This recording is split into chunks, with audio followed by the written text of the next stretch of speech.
Sind wir mal ehrlich, es ist verdammt lange her, dass wir wirklich ein grandioses James-Bond-Spiel hatten. Wenn wir zurückschauen, gab es diese goldenen Zeiten mit Spielen wie GoldenEye 007 auf dem N64, Nightfire oder auch Everything or Nothing, bei denen die Agentenfantasie und die Mechanik womöglich perfekt ineinander griffen, und in diesen Games waren wir wirklich Bond. Aber erinnert sich heute noch jemand von euch außer Nostalgie, spaßigen Kindheitserinnerungen oder Guilty-Pleasure-Gefühlen an Immersionen mit Bloodstone oder dieser kommerzielle und kritische Tiefpunkt namens 007 Legends? Nach all den guten Agentenspielen, wie auch Alpha Protocol aus 2010, 2 Jahre zuvor, fühlte es sich plötzlich so an, als würde man als weltbester Geheimagent wie ein Kleinkind auf unsichtbaren Schienen durch eine Geisterbahn geschoben werden. Also warum ist das alles so geworden? Diese Frage beschäftigt vielleicht nicht nur das neue Game 007 First Light, sondern womöglich auch den absoluten Kern des modernen Game Designs, denn wenn wir die glorreiche Vergangenheit mit den Flops der jüngeren Geschichte vergleichen, offenbart sich mutmaßlich auch eine systematische, fast schon brutale Aushöhlung unserer eigenen Anatomie.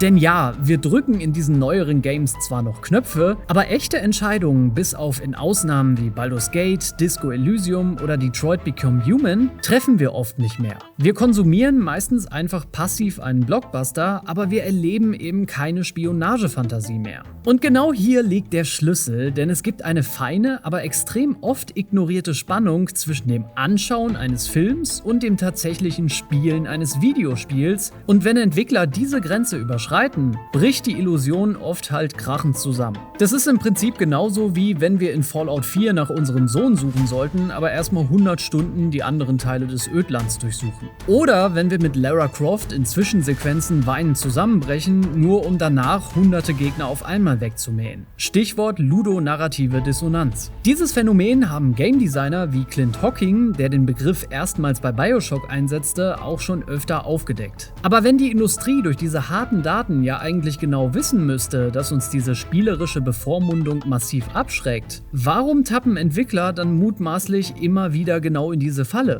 Genau das möchte ich in diesem Video wie Bond einmal mit euch analysieren und euch zeigen, warum die blinde Jagd nach dem perfekten filmischen Realismus das Agentengenre fast komplett getötet hätte, warum unser eigenes Gehirn manchmal so extrem allergisch auf diese spielerische Bevormundung reagiert, und wir klären die alles entscheidende Frage, nämlich ob 007 First Light dieses Problem vielleicht endlich lösen kann oder ob IO Interactive am Ende womöglich selbst exakt in dieselbe tödliche Falle tappt. Also schnappt euch ein Glas Martini, geschüttelt, nicht gerührt, und dann legen wir los. Der aktuelle Zustand des Agentengenres und die massive Fallhöhe, die 007 First Light vermeintlich jetzt gerade trägt, ist vielleicht erst so geworden, weil der größte Triumph in der Geschichte dieses Franchise im Grunde ein kompletter Unfall war. GoldenEye 007 aus dem Jahr 1997 für den Nintendo 64 definierte damals nämlich nicht nur, was ein Ego-Shooter auf einer Konsole sein kann, sondern etablierte auch gleichzeitig vielleicht das ultimative Prinzip der spielerischen Handlungsfreiheit. Und bis heute sieht man teilweise immer noch, wie immens lange der emotionale und kulturelle Wert eines Spiels, das die Intelligenz seines Publikums respektiert und dich als Spieler eben nicht wie ein Kleinkind an die Hand nimmt, Erfolg und auch eine Fanbasis hat. Aber wie schon angedeutet, das war mutmaßlich nie so geplant. Das Entwicklerteam bei Rare, dem Studio dahinter, war damals nämlich noch extrem unerfahren, und für fast alle Beteiligten war dieses gigantische Lizenzprojekt das allererste Videospiel, an dem sie jemals gearbeitet haben. Der Schöpfer und Creative Director des Games, Martin Hollis, rechnete nach einer desaströsen Präsentation auf der E3 im Jahr 1997 sogar erstmal fest mit einem kommerziellen Totalausfall. Und ja, man muss sich auch vielleicht erstmal die Zeit von damals vorstellen. Ein Ego-Shooter auf einer Konsole galt noch mehr oder weniger als unspielbar, weil das Genre eher noch mit dem PC, mit Quake oder Doom gehörte, und gerade Filmumsetzungen, wie zum Beispiel die berühmte vergrabene E.T.-Umsetzung, galt bis auf wenige Ausnahmen wie Aladdin oder Der König der Löwen sowieso pauschal als billiger Schrott. Dazu kam auch noch, dass der Kinofilm GoldenEye zum Release des Spiels bereits über 2 Jahre in der Vergangenheit lag. Die Vorzeichen standen also absolut auf Vollkatastrophe. Ursprünglich war das Spiel sogar als starrer On-Rails-Shooter im Stil von Arcade-Klassikern wie Virtua Cop konzipiert, und Hollis hatte in früheren Notizen sogar eine Lightgun-Steuerung erwogen. Ihr wisst schon, diese coole Pistole, mit der man auf den Bildschirm zielen konnte. Aus diesem statischen Schießen wurde dann aber erst im Laufe der Entwicklungszeit eine freie dreidimensionale Bewegung. Die wahre Genialität von GoldenEye entsprang dann aber einem einzigen Designprozess, den man heute in der AAA-Industrie womöglich als völlig rückwärtsgewandt bezeichnen würde. Die Entwickler bauten nämlich zuerst die dreidimensionalen Räume und sie nahmen auch die originalen Baupläne der Filmsets und konvertierten sie in digitale Umgebungen, und erst als diese Architektur komplett stand, begannen sie Startpunkte, Gegner und Missionsziele in diese Welten zu implementieren. Du wurdest als Spieler also dadurch dann nicht durch einen künstlichen Schlauch gepresst oder es gab Räume ohne jeden spielerischen Zweck, wie zum Beispiel in Half-Life 2, wo man in Wohnungen abbiegen kann, in denen einfach nur ein kaputter Fernseher flimmert oder ein trauriges Alien-Pärchen auf der Couch sitzt. Es gab sogar Sackgassen, alternative Routen und die völlige Freiheit der Herangehensweise, inspiriert von den vielen Zielen in Super Mario 64. Das Resultat daraus war dann eine Welt, die atmete. Also ein Leveldesign, das exakt das Gefühl vermittelte, das Pierce Brosnan im Film hatte, als er vom Staudamm in die Ungewissheit sprang, auch wenn das Design heute wegen seiner Klobigkeit bis auf im Remake vielleicht nicht mehr ganz so gut funktioniert. Und dass diese Designphilosophie der absolute heilige Gral war, belegen auch die Verkaufszahlen. Das N64 Original schuf mit über 8 Millionen verkauften Einheiten das Fundament, von dem selbst spätere, stark veränderte Titel wie Nightfire oder Everything or Nothing mutmaßlich noch enorm zehren konnten. Schaut man sich aber wiederum das untere Ende der Tabelle ab dem Jahr 2010 an, kollabierte der Markt für 007-Spiele ab da halt gewaltig. Bloodstone und 007 Legends stürzten mitunter gnadenlos ab, und da gerade Legends eher ein Jubiläumsprojekt war, das den 50. Geburtstag der Filmreihe feiern sollte, hatte das Studio dahinter, also Eurocom, auch mutmaßlich wenig Budget und Zeit und ging kurz nach dem Release sogar bankrott, was diese Katastrophe noch tragischer machte.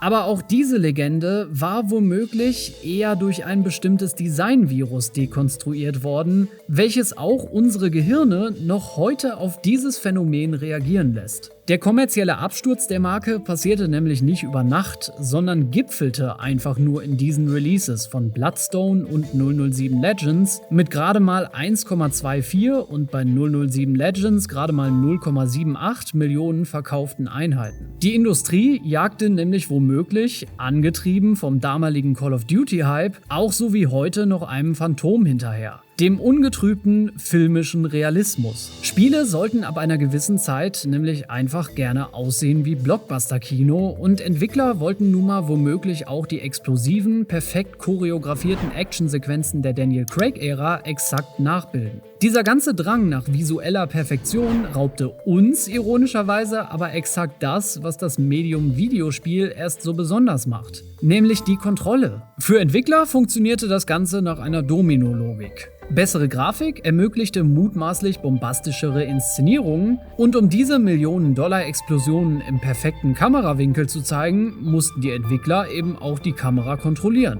Um die Kamera aber wirklich zu kontrollieren, mussten die Level auch extrem verengt werden, und plötzlich wurden aus weitläufigen Sandkästen meist lineare Korridore, und auch unsichtbare Wände blockierten so gut wie jeden kreativen Ansatz. So war die Gegner-KI oft nur noch ein Haufen von rudimentären Schießbudenfiguren, die quasi nur noch an vorbestimmten Punkten auftauchten. Das ist prinzipiell aber auch logisch und muss nicht zwingend schlecht sein, weil diese Mechanik mit unsichtbaren Schienen bei Games wie The Last of Us auch wunderbar funktionieren kann, aber vielleicht oft nicht zur klassischen Sandbox-Spionage-Fantasie eines Geheimagenten beiträgt. Das verheerendste Symptom dieser Ära war aber vielleicht der exzessive Einsatz von Quicktime-Events. Anstatt eine gefährliche Situation nämlich durch Skill oder kluges Positioning zu meistern, musstest du manchmal lediglich im richtigen Moment eine blinkende Taste drücken. Wenn Bond also einen Hubschrauber wie in 007 Legends zum Absturz brachte, war das nicht immer deine Entscheidung. Es war halt meistens nur ein vorbereiteter Film, der durch einen einzigen anspruchslosen Knopfdruck am Laufen gehalten wurde. Das kann man so ein bisschen wie die Loot-Spirale von Diablo sehen. Du triffst dann eben keine gewichtigen Entscheidungen mehr, sondern betätigst lediglich, wie am Spieleautomaten, einen Hebel und starrst auf die bunten Lichter in der Hoffnung auf den nächsten Dopamin-Hit. Das Spiel wiederum, das spielt sich dann oft von selbst. Warum es aber jetzt in First Light umso wichtiger ist, dieses Phänomen hinter sich zu lassen, das ist unser Gehirn. Der menschliche Verstand reagiert nämlich oft allergisch auf diese Bevormundung, weil unsere sogenannte intrinsische Motivation laut der sogenannten Self-Determination Theory quasi auf 3 Bedürfnissen basiert: Kompetenz, soziale Eingebundenheit und am wichtigsten Autonomie. Und Autonomie im Spieldesign bedeutet nämlich nicht einfach 100 sinnlose Türen wie in Starfield oder Assassin's Creed Valhalla öffnen zu können, sondern es geht um Volition, also den echten Willen und die echte Fähigkeit, bedeutungsvolle Entscheidungen zu treffen, die die Welt verändern. Ein Spieler fühlt sich nämlich selbst im linearsten Korridor, wie in Uncharted oder The Last of Us, autonom, wenn seine Aktionen logische Konsequenzen haben. Wenn dich ein Spiel bei der kleinsten Abweichung vom Drehbuch aber mit einem Mission-Fail-Screen wie in Call of Duty bestraft, dann bricht die Illusion manchmal schnell zusammen. Zusammengefasst also, diese Bevormundung und auch dass Activision, nebenbei erwähnt, gleichzeitig die Rechte an James Bond und Call of Duty hatte, hat das Genre womöglich neben anderen Aspekten wie dem Spiongefühl oder meist fehlenden Gadgets wie noch in GoldenEye oder Nightfire getötet und Bond wurde oft nur zur Marionette degradiert. Die große Frage ist jetzt deshalb, kann dieser massive psychologische Schaden denn durch ein Studio repariert werden, das schon die Hitman-Reihe geschaffen hat und Spionspiele ja eigentlich verstehen sollte? Man sollte nämlich meinen, sie nehmen einfach ihre geniale Sandbox-Formel und packen da ein Smoking drauf. Aber genau das tun sie eben nicht, sondern sie gehen eher noch ein extremes Risiko ein und versuchen diesen sogenannten Casino-Effekt durch eine Fehlerkultur zu überlisten. Die Levelarchitektur in First Light ist nämlich gar keine kreisrunde Sandbox mehr. Es gibt zwar rudimentäre Fahrtentscheidungen wie links, rechts oder über den Balkon, aber die Grundrichtung ist ein linearer Tunnel, der auf das nächste filmische Set zusteuert. Kritiker hatten da direkt Flashbacks zu Hitman Absolution, dem umstrittensten Teil der Studiogeschichte, bekommen, der damals auch die Sandbox-Freiheit für Inszenierung opferte, aber wie die Entwickler schon vorher beschrieben, ist Agent 47 eben ein Agent des Chaos, der durch Ausprobieren in einer Simulation lernt.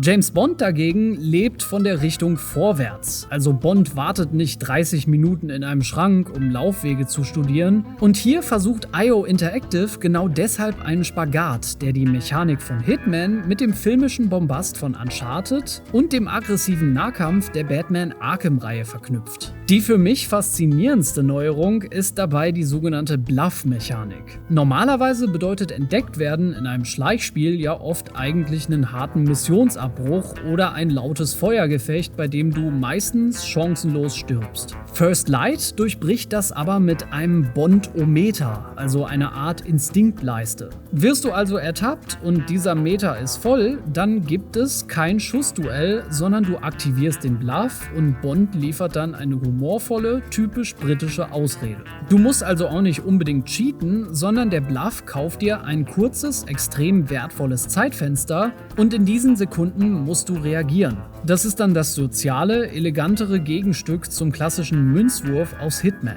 Und dein vorheriger Fehler wird dann auch nicht hart bestraft, sondern er wird in eine kinoreife Interaktion verwandelt und der Effekt des kompletten Scheiterns wird hier auch umgekehrt nach der Philosophie des sogenannten Failing Forward, also dem Vorwärtsscheitern. Das wird zwar auch oft von einigen kritisiert, weil die Gefahr eben droht, dass die Leistung des Spielers für den Fortgang der Geschichte eigentlich völlig egal ist, aber hier passt das vielleicht besser als ein unkreativer Todesscreen. Den kann man ja immer noch sehen, wenn man dann wirklich stirbt, aber dann ist er auch nicht unbedingt unkreativ. Und auch wenn die Action mal passieren muss, hat das Spiel auch einen Kniff dafür parat, dass die Geschichte zwar behauptet, du seist ein eleganter Ghost Agent, du im Gameplay mitunter aber oft eher wie eine rücksichtslose Ein-Mann-Armee agierst. Wir spielen hier, und das muss man vielleicht dazu nochmal erwähnen, nämlich auch nicht den abgebrühten Daniel Craig oder den unantastbaren Pierce Brosnan, sondern einen extrem jungen, 26-jährigen James Bond. Und dieser Typ hat den Status der Doppel-Null noch gar nicht, sondern er ist ein fähiger, aber mitunter halt auch unerfahrener Rekrut und hat auch nicht unbedingt sofort die Lizenz zum Töten,